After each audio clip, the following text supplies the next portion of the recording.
This episode is brought to you by my bookkeeping strategy sessions.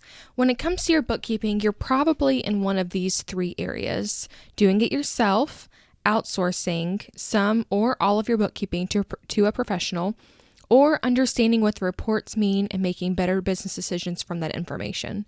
Each of these stages comes with different struggles and questions, and I can help with all three stages. Bring your questions and I'll bring some solutions. To book one of these sessions, email me at lydia@dacbalance.com. Now on with the show.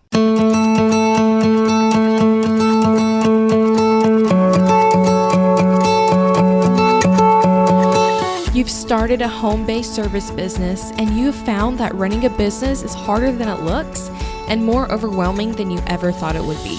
This podcast is the best of the best information that I've learned to help grow and sustain my business. Listen, subscribe, and follow along. We can avoid the overwhelm and start creating a business we love to run. Welcome back to the podcast. My name is Lydia Miller, and if this is your first time joining us, thank you. And if you are a returning listener, thank you so much for coming back to listen to some more. I hope that these tips that I'm sharing with you guys are really helping you and are helping your business a whole lot, and that you're able to just become a better business owner because of it. That's my main goal for this podcast. So today we're going to talk about bookkeeping goal milestones. So like anything new that you're doing in your business, it takes a while for a habit to form. And really in life, anytime that you start a new habit, it takes a while for that to form. I really envy the people who are excellent at creating habits because they seem to just have it all together. I am not one of those people that creates habits easily, but I aspire to be one. So when you're creating this new habit of bookkeeping in your business, there is a lot that you can do. And there's a lot that you probably should be doing. And I want to walk you through some of the baby steps you can take to get some momentum rolling to really hit these milestones of, if you're doing this, then you're doing good. If you're doing this, you're better. If you're doing this, you're excellent, that type thing. All right. So number one, the first milestone to work on: check your bank account every other day. Just that. Just check it and see where your cash is, how much cash you have, if you're bringing in enough to cover your monthly bills. Hopefully you're already doing this, but if not, this is a great first step in getting a hold of your bookkeeping and cash flow. So just check your bank account. Just look at it. Look to see what was taken out. All right, number two, send out invoices weekly. So if you are hand creating each invoice, I want you to make this a priority. And by hand creating, I mean you're not using Dubsado or another automatic system, or your clients are not on like an automatic payment already for you. You bill them based on like the work and, one-time things. So if you are doing that, I want you to make this a priority. So cash flow is one of the most important aspects of a business, and this is why most businesses fail, is because of cash flow.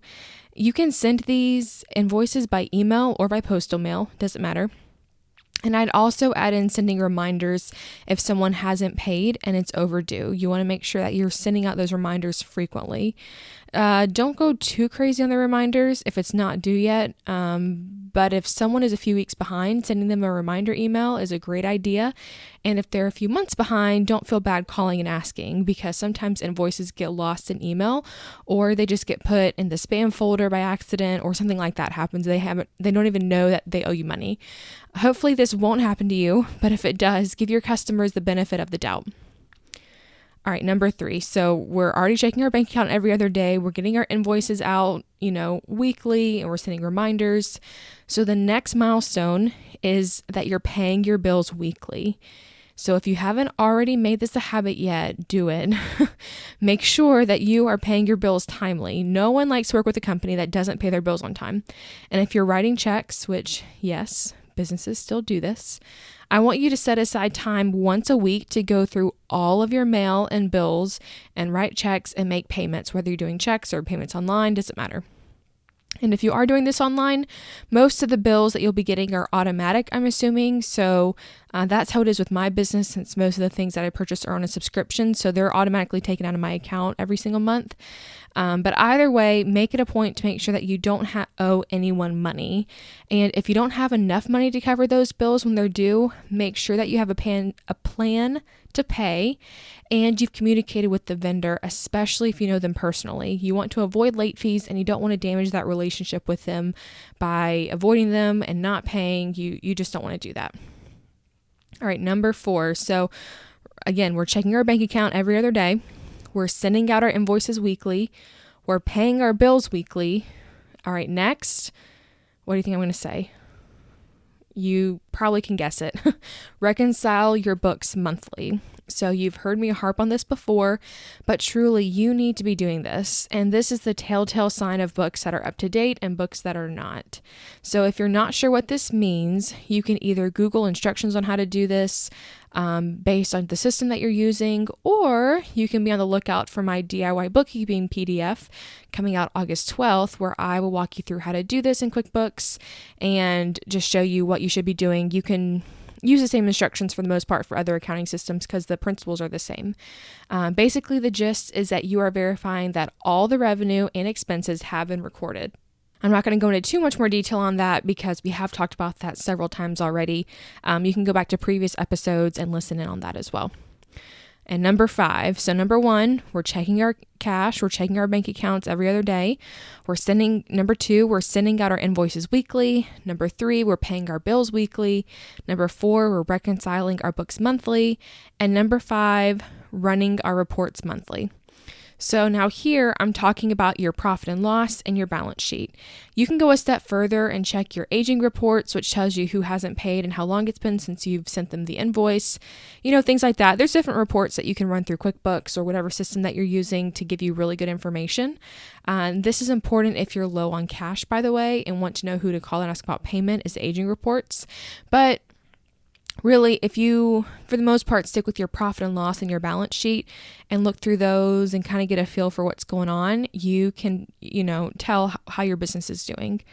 And so if you're doing those 5 things, then I would say you're pretty well on top of it. Like, I want you to set those goals for yourself in your business because it truly will make a difference. So maybe this month you just work on checking your cash. Like, you do the other things, but not as frequently, but you just make it a point to check your cash. And then you start working on making sure that all of your invoices are sent out. Or maybe you send out invoices more often and you streamline it down to send them out once a week and just have a couple hours one time a week to follow up on those invoices. And then maybe you get your expenses, lined up a little bit more. But those things, if you can kind of get them streamlined and doing them on a consistent basis and knowing what you're supposed to be doing, you're going to be doing great. Now, let's dive into 4 things that you can do to really step it up a notch, to really go past the basics, to really just flex your business owner muscles and show the world that you know what you're doing when it comes to your money and your business. So let's talk about some of those more advanced things you can be doing. Number 1 is budgeting. As Dave Ramsey says, this is assigning your dollar a job before the month begins. And depending on how long you've been in business, you may be able to budget for the full year. But if you can only budget month to month, then that is totally okay. And side note, this is different than goal setting. So if you have a goal of making $100,000 this year, but you only have enough client work to make $50,000, don't budget $100,000 because you might not hit that, and you don't want to start spending as if you're going to make $100,000. You want to spend for the cash that's actually going to be coming into your business. You can always go back later and amend your budget. That's totally fine, but I want your budget to be realistic with where your business is, and I want you to have goals, just keep them separate. One thing that I have been trying to do, but my bank is weird about some of this type of stuff, is using Dave Ramsey's Every Dollar app for my business budget. So instead of doing my budget in QuickBooks or in Excel, you can use this as an app. I think it's on iPhone or Android, and it connects to your bank and all your transactions come in and you can budget right there, and you can make up for the next year's worth of budget. You do have some limitations because it doesn't give you a printout. It doesn't, You don't want to just do your budget there. You want to have it on a spreadsheet. But as far as like tracking goes, it's a really user-friendly tool for tracking. We use this for our personal family budget, and we absolutely love using it. So I would definitely recommend using that, trying it out at least for your personal budget and seeing if it'll work, temporarily for your business budget. But that's just a tool that I've been using and have been really enjoying. So number 2, forecasting. Number 1 was budgeting. Number 2 is forecasting. And this is also goal setting, for what I like to call it, in my opinion. And with forecasting, you're looking far ahead and thinking more strategically. If you're releasing a new course, you probably have a goal in mind for how much money you want to make and how much profit you want to retain. And a forecast will do just that for you. It'll tell you how much you think you'll make through the rest of the year. And I would do this in Excel because it's easy to maneuver the numbers around and it's not going to mess up your bookkeeping like it would in QuickBooks.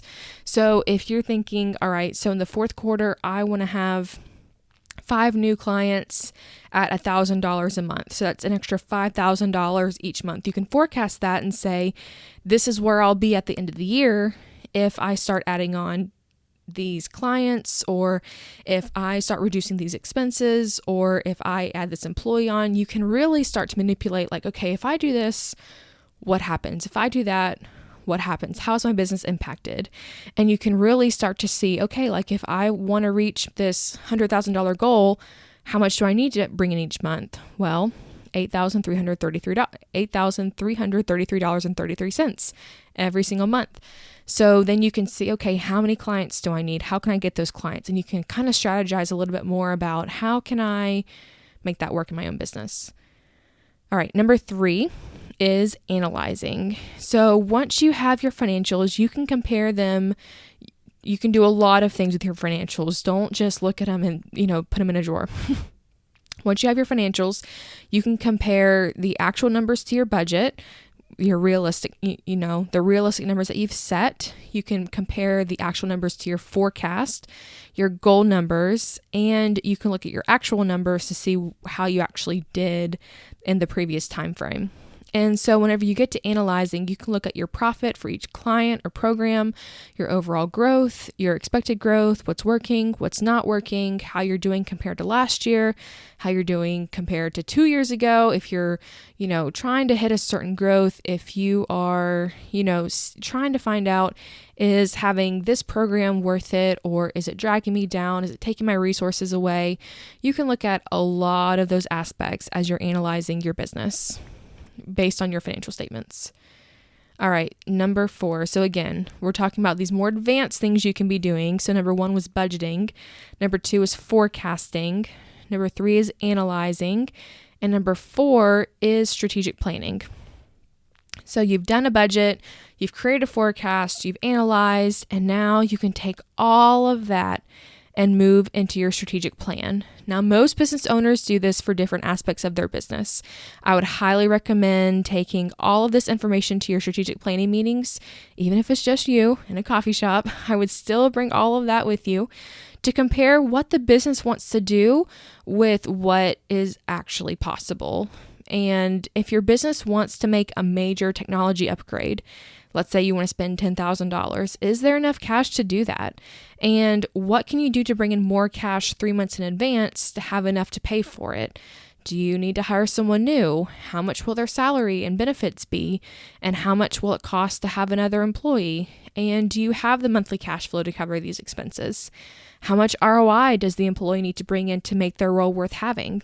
You can start to look at what you want to do in the next year and all of the different aspects when it comes to your marketing, or whenever it comes to, just launching a new product or helping more people, or I don't know. I'm looking at my list above my head of different objectives to consider. Or even if you're just trying to streamline your operations and your processes, like how much money is that going to cost for you to maybe hire somebody or to take a class, or, different things like that. You can start to see like how much can you fit into your budget? Is it going to be worth it? What kind of profit are you trying to retain? And then you can decide like what's most important and what numbers do you need to be hitting consistently to actually make all of that a reality.